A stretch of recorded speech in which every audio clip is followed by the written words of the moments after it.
Hi guys, thank you so much for agreeing to talk about the FundRequest ICO for our community. I would like to get some information about the FundRequest business in order to make a sensible decision about investing in your ICO. Hi. Hi, thank you for having us, and we welcome any questions you may have. Okay, thanks. Let's start. First of all, tell us something about yourself, your experience, and how you start working with blockchain technology. So, Karel, I've been with the project from the beginning. I've been in IT for, I think, more than 10 years, almost 15 years, I would say, professionally. I came into contact with Bitcoin for the first time several years back. It was really interesting, but I wasn't really hands-on at the time. And then I think 1.5 years ago, Tim actually introduced me to Ethereum. Since I already knew a bit about the blockchain, I was very interested, especially when I noticed that you could really write code on the blockchain. That really got me interested. And from that moment on, we started to think about cool integrations we could do, and then we ended up with our current project, FundRequest. Yeah. And that especially is there because Karel himself, he works with open source projects, so it is a use case that we experience ourselves, that we know that there is value in it because we want to use the platform ourselves. Mm-hmm. Okay, great. That's a really impressive experience. How did the Bitcoin exchange rate rise within the past several months affect you? Well, for our project, we didn't really have any effect because our project will run on the Ethereum blockchain, mm-hmm. and will be a token. It could have been, if our project would have been live, it might have an effect because, of course, we also want to be able to offer our tokens to people who want to pay with Bitcoin. But besides that, we wouldn't have any huge impact, I would say. Yeah, I completely agree. Mm-hmm. Okay, that's great. The next question, let's talk about FundRequest product. First of all, about the FundRequest platform, tell us what's it for the end user? What's the FundRequest platform is? It's a platform that will allow people to fund certain issues. The main goal is to incentivize, mm-hmm. Thank you, Tim. Developers to tackle issues that are important to the users, even though it's maybe less important to the project or to the developers itself. That was the initial idea when we started with the project, but after a lot of iteration of the business plan, we've noticed that there are a lot more other opportunities, for example, bug bounties or development competitions that we would like to offer with our platform. But the first goal is to really fund open issues. Yeah, with our first target is funding on GitHub itself, mm-hmm. so that we can have an integrated platform, so that basically that they are using FundRequest as a backend service, but are not really leaving the GitHub platform. That is our goal that we have, making a really seamless integration with the existing and popular platforms out there. So the FundRequest platform made the simplest integration to make donations as possible, yes, am I right? That's fully correct, yes. Why do you think that blockchain technology is the best way to implement such a platform? Well, of course you could do it the old-fashioned way, just write a normal backend, yeah, and develop such a platform. I'm not saying that's bad, but one of the functionalities or features that we would like to offer our users is that it's fully autonomous. And at the end of the day, if you look at the core, it will be a contract between somebody who wants to see something resolved and another person who resolves the issue. There will be a contract between them, and we want to assure that even in any case, if FundRequest is there or not, or something happens, the contract will still be valid and will be validated and can be resolved when the correct terms are met. And for that, as far as I'm aware, the only solution is using a blockchain. Yes. And also the security reasons of blockchain technology that it provides. We know that the cost of security is quite high. We're talking about possible millions amount of euros or USD or crypto money flowing through contracts. If we have to develop all of that, then our budget will skyrocket. And we think that leveraging the blockchain technology is the best case for us today. Yeah, okay, I understand, but don't you think that blockchain technology will limit the number of users who can really make donations?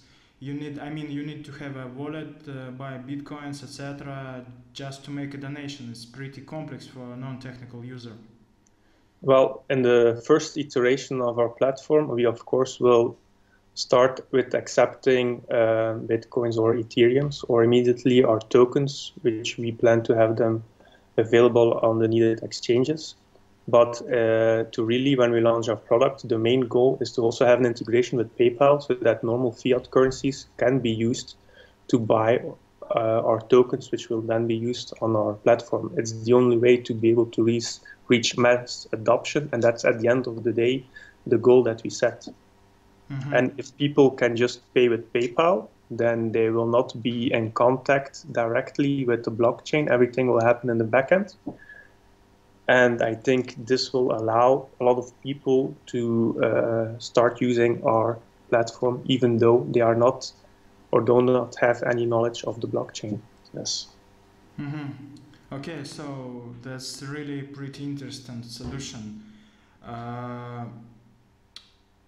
And if I may add, for people who are familiar with the blockchain, of course, they could interact directly with our contracts to check statuses or maybe make certain calls if need be. But that's for sure not a requirement in order to use a platform. It's more like an addition or a feature that they can use. Well, that's indeed what we're planning to do, is to make a seamless integration not only between a FundRequest platform and a GitHub platform, that they can fund issues directly there, but also that they can pay with their currencies. And we will have to find how are we going to make it possible for them to fund a contract, and even though the crypto is volatile and non-crypto is not, that we will find a mechanism to make it to make sure that the funds from the person encountering the problem will be sent to the person that actually solves the issue. So that is a complexity that we are handling and tackling right now, and we have hired an additional analyst for that to help us make that economically viable. Okay, so and what's the current development status of the FundRequest platform? Well, beta? We are currently focusing on our MVP before launching any ICO or pre-sale, because we want to prove that we are capable of developing such a platform, and that is currently fully ongoing with people here actually in front of us. Okay, I understand. And who are your current main competitors in this market? Well, I think the two main, I believe, competitors is indeed Bounty Source. They don't use a blockchain, and a big difference. Well, the other competitor maybe is Committed. They do use a blockchain, but the main difference with these two and our platform is the way they will integrate with, for example, a GitHub or any other platform. What we want to do is that you remain on GitHub and you can fund your issues directly from GitHub without having to leave that platform. While the other two, you have to fund the issues from their platform. So you have to move away from GitHub in order to fund or reward or to collect an issue and then go back to GitHub. That's not really what developers nor users want. Yes. Yes, they want to stay on the same platform as... Yeah, indeed. Another difference, for example, committed, repositories, project companies, they have to subscribe to the platform. So you cannot just fund any issue if you are a user of that platform, while we want to open it up immediately for all the repositories and for all the issues. Okay, understand. Could you tell us more about how is FundRequest going to make money? Let's talk about business part of your project. Well, the model that we will introduce will be a certain percentage of a funded issue will go to the platform in order to cover the maintenance costs in the first place, the infrastructure, and also to keep development ongoing, improving bugs, fixing bugs, but also to add new developments because we have a lot of cool and interesting ideas that we would like to develop in the future. We are thinking about a fee about 3 to 5% or maybe 6%, but this we're in discussion with a financial advisor looking into our evaluation model to see if it is economically viable. And also, what we're also doing is, because the token model has changed, saying it's not an investment token, but a value token to be used on the platform. Then instead of going through an exchange, you can also buy it directly on our platform. And of course, you'll have maybe a slightly higher fee for the people that want to have convenience over going to an exchange, getting FND tokens there, and then coming back to the platform. Okay, as usual as other blockchain products, you can sell and buy your tokens, yes, and make a profit on its price difference. Yeah. What's your integration strategy? In your white paper, you wrote that you will start with GitHub, Stack Overflow. What's next? Industries maybe, or it will be only open source projects for developers? One of our next targets that we also have in mind, and maybe it is a little bit moving away from open source, but then again, it is used in open source context at times, is integrating with Jira. Jira is a tool, a ticketing tool, and is also used to create issues and tickets. And nowadays, you have a concept called business value. Well, if we use a fund request and fund a real ticket, then we say, look, this will give you your business value. This is where the money is, and then they will choose the issues that they want to select. So, for example, the Jenkins repository, they're on GitHub, but they do not use issues in GitHub itself, but they use it on Jira. So for them, they make a public backlog where any member can add a ticket, and if you can then integrate with Jira, you can add funds on that platform. So in that case, if we can widgetize our fund request, then it can be used for many more projects, so for open source projects as for bigger companies. This will also allow to create a new class of support contracts between you don't have any support or you have enterprise level support. It will allow you to customize your support. You just pay for the issues that you need to see resolved. So I can use FundRequest platform not only for open source projects, I can use it for my own enterprise product, yes, and to donate to open source developers to commit to my product. Yeah, it's really great, and I can make it through the same platform, FundRequest. Yeah. Okay, I understand now. Yeah. And also, if you create an issue and fund it yourself, other community members can also fund, so you can crowdsource on issues as well. That is also one of our main value propositions that we have. For example, 10 users have the same issue. Each user funds €10. Well, once you go to €100, maybe then it is interesting for a developer to solve. So then the cost can be split amongst different people that experience the same problem. So we can make private competitions, for example, for open source developers and donate them through FundRequest. Does FundRequest blockchain is open or it's private? We are going for a public blockchain. So public blockchain. So, for example, if I am a company who want to make a competition, all my transaction will be in public blockchain, and everybody will know how much money the first place take.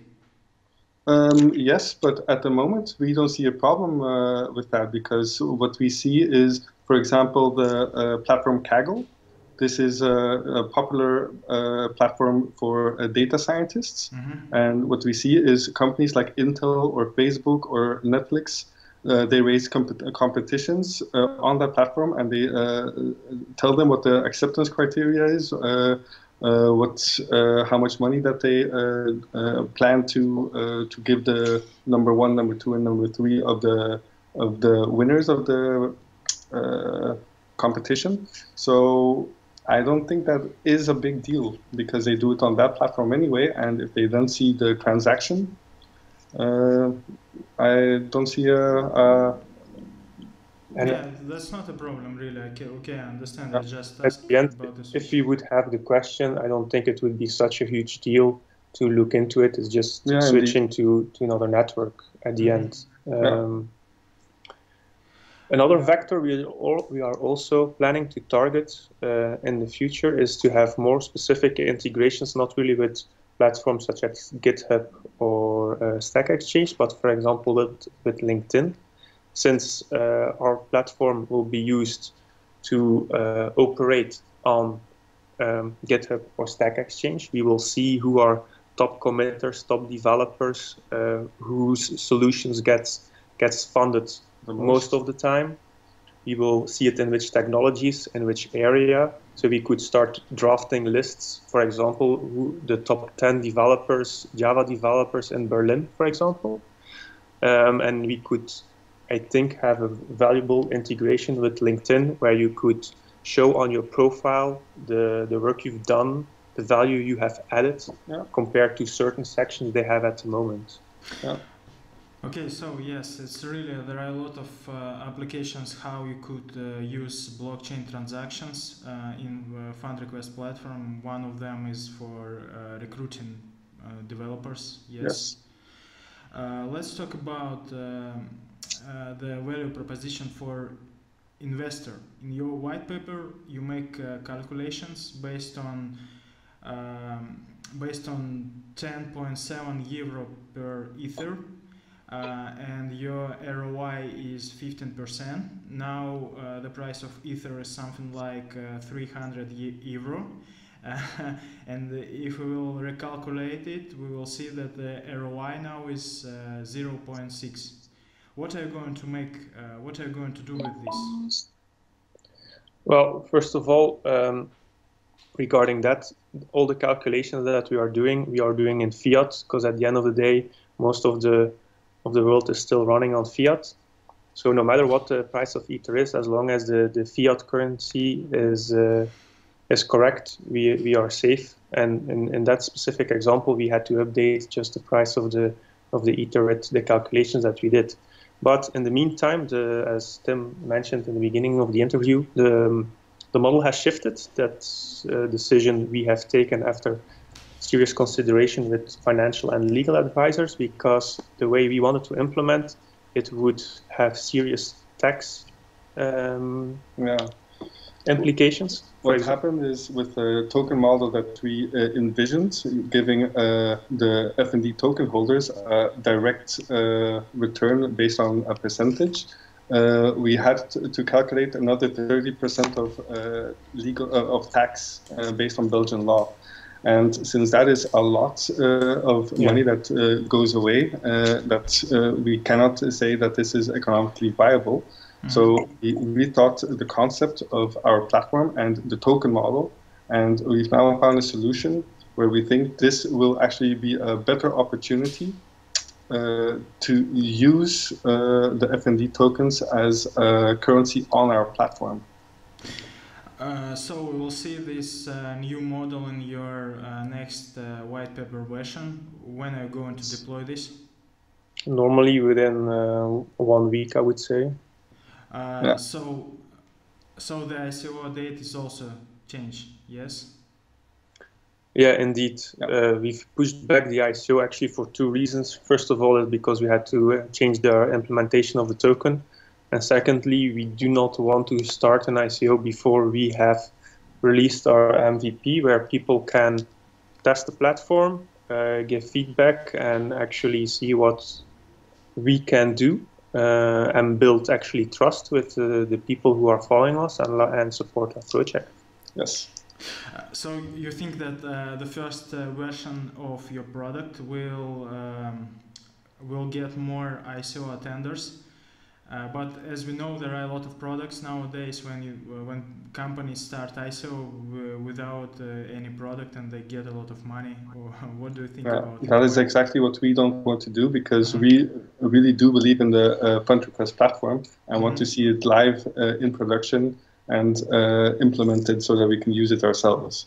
So, and yes, we can build a easy MVP with a video, but we are very wary of other projects ourselves, and we do believe that we need a basis of trust. Yeah, that's really great long-term, I think long-term decision, and we really try to find such companies which start on the MVP first before the ICO. It means that our investments will be protected in the future. That's great. Tell us about your marketing budget for ICO. How much money are you going to invest to ICO marketing? Well, at the moment, we do not really spend a lot of time marketing because we are mainly focusing at the MVP. We are considering to launch maybe a pre-sale in order to raise some very limited budget in order to help us a bit with the MVP and also for marketing purposes. But that's still under discussion at the moment. And the market, I think if we can have a successful MVP and people are really into it and they see what we can do and they like the product, it will come by itself. We have the time. Our followers are growing every day, and if we can post daily or weekly dev updates, I think we will get quite far. Yeah. Well, we also plan to do some form of direct marketing, as in getting user adoption while we're in releasing our MVP, or at least while we're developing our platform, by actually funding our own issues. For example, we know that we could have improvements on our design, or we could have translations of our white paper. And we can actually fund an issue like that and say, look, we want the translation for a white paper from English to Chinese or Russian, and we can create different tickets, add a fund to that, and let people try and bid for it and get it solved. So that is one of our own use cases. We use our own platform as a marketing campaign. Okay, so MVP is the secret formula for successful ICO in your case, as I see. Yeah. Let's talk about legal problems. It's the most important questions before starting ICO. What legal problems did you run into while creating the ICO, considering Bitcoin and cryptocurrency is still illegal in specific countries? Well, the first one was that our token model is still, if you take into the tax consideration into account, then it was not viable. So that was our first change that we had to make in our assumptions and our white paper, updates to come soon. And legal, we are still looking into Belgian and European law to make sure what is the best decision. So we have hired Belgian lawmakers, well, lawyers, to investigate that for us and to provide conclusions. So we do not know the full answer to that question yet, but we are on top of it. For our community, I think it will be really interesting. What's the budget for legal firm, law firm in your case, if it's not a secret, of course? Maybe Well, we took the budget as a percentage of the amount raised at the ICO, so 5%. Ah, okay, I Yeah. understand. Which countries can participate in FundRequest ICO, and what about the US country, United States? Yeah. We've seen this with previous ICOs as well, that many companies are excluding in the ICO. So we are also taking that into legal consideration, that we might take that as a disclaimer in our white paper so that we do not fall into a legal trap.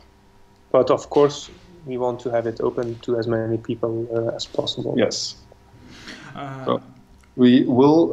Well, we are talking to other projects that has successfully ran a campaign and are asking them, okay, which problems have you encountered? For example, we've just sent questions to projects from people working with Gnosis or people working in Sentiments. These are two successful ICOs that have gone in the past 2-3 months, and we hope to receive some feedback from them quite soon. Mm-hmm. Okay, that's great. We will be really excited and publish this feedback to our blog if it's not a secret, because I think it's the most important information for everyone who want to make an ICO or participate in ICO to not get in prison. No, we are going to get even more legal advice, especially when the project goes in the future and the ICO dates are coming closer to where we are. Mm-hmm. In which country did you register the FundRequest company in order to avoid these legal issues? At the moment, that's Belgium, but we're also looking into other countries like Switzerland, for example. Mm-hmm. But we need to do a bit more research to make a decision on that. For now, Belgium, the country where we personally live in, is fine. We have enough contacts here to validate everything. But to be sure we use the optimal structure, we're also checking other countries to see if that's more feasible for the project. So we are waiting for the conclusion report from our legal advisors to indicate, is it going to be 100% Belgian, or are we going to do the ICO model in Switzerland, for example? Mm-hmm. Yeah, we made previous interview with company from Switzerland. By the way, they also make an ICO and they registered in Switzerland. I think it will be interesting to discuss with them if you want. Yeah. How are you going to pay salaries after ICO? Are you going to use Bitcoins, Ether? I mean, or what does the process look like? How are you going to cash Bitcoins and Ether? Well, the developers who will be working on the project will be paid via Ether. Mm-hmm. As simple as that. The budget has been foreseen to keep them active for as long as possible, of course. And I think for everyone involved in the project, that's the easiest and the preferred way of payout. But could you describe this more on example? For example, as for me, I'm a blockchain developer from Russia. If I want to work in FundRequest, I will get salary in Bitcoin or Ether. How could I exchange these to rubles or dollars? Please describe this process. I think it will be very interesting for developers who are going to participate in FundRequest projects. I didn't get the last question because the audio was fading away. Can you please repeat? Yes, sorry. Do you hear me now? It's okay? Yeah. Okay, as for me, for example, if I am a blockchain developer from Russia, work in FundRequest company and get paid by Ether, how could, as for me, for example, how could I change Ether to rubles in Russia or to dollars in Russia? I would think that for you to exchange the Ether that you receive from us, you would go to an exchange, or maybe I think in Russia you have some Ether ATMs or Bitcoin ATMs that you can get into cash. So for us, that is at the moment, especially for the beginning, we do not do payouts in fiat currency. We do payouts in cryptocurrency. I think, I mean, don't you think that you limit your audience of developers who could participate in FundRequest product? Because, for example, if I'm from United States, yes, and I work with FundRequest through VPN, I get my Bitcoins, I can do something with this. In the short term, yes. However, we do need to make sure that we can move forward with the simplest solution first and make it economically viable. So saying, look, if the platform is used, okay, at the moment mainly by people that already are invested or know about crypto. Then again, crypto is rising globally. Everything is about blockchain and Ethereum and Bitcoin nowadays.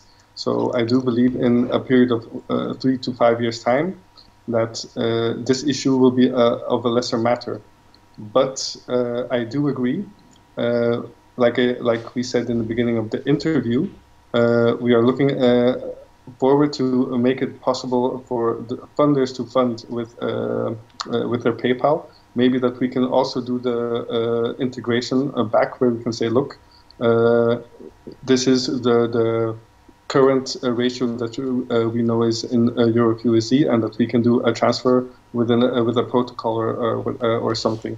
But these are details that are very conceptual and abstract for us at the moment, because we are really focusing on the crypto as we speak, because we cannot take every complexity at the moment. Okay, so to be clear, all money raised through ICO will stay in cryptocurrency. You are not going to change them to dollars or euros, etc.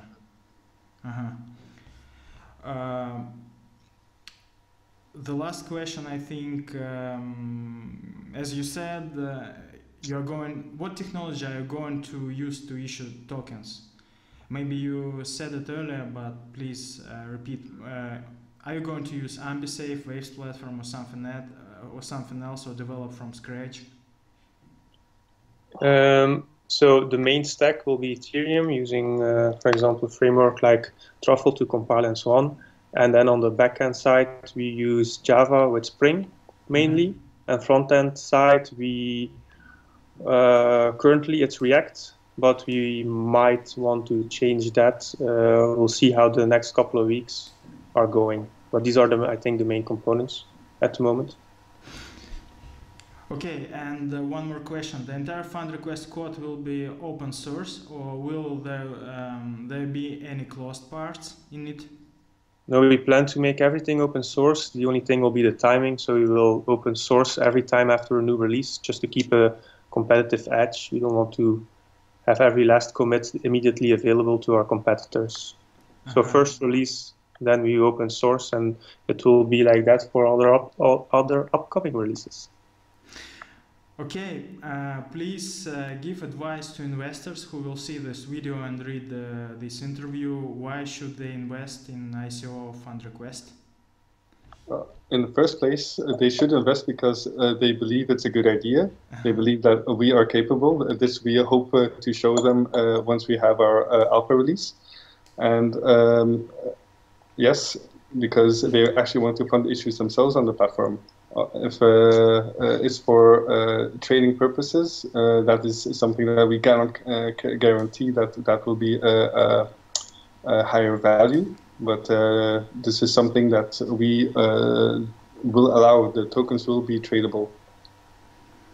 Yeah, and I hope they can see the potential of what we are trying to do. At the moment, our MVP and most of the documentation and communication that we do is targeted on a platform like GitHub or Stack Exchange. But for us, that is just the beginning. It's just to kick off and start the platform. But at the end of the day, we want to be able to fund and support any community, not specifically IT, but it's more broader. And I hope that people will be able to see that. Yeah, thanks, Karel and team. It's really a great product, I think. Thank you for your interview.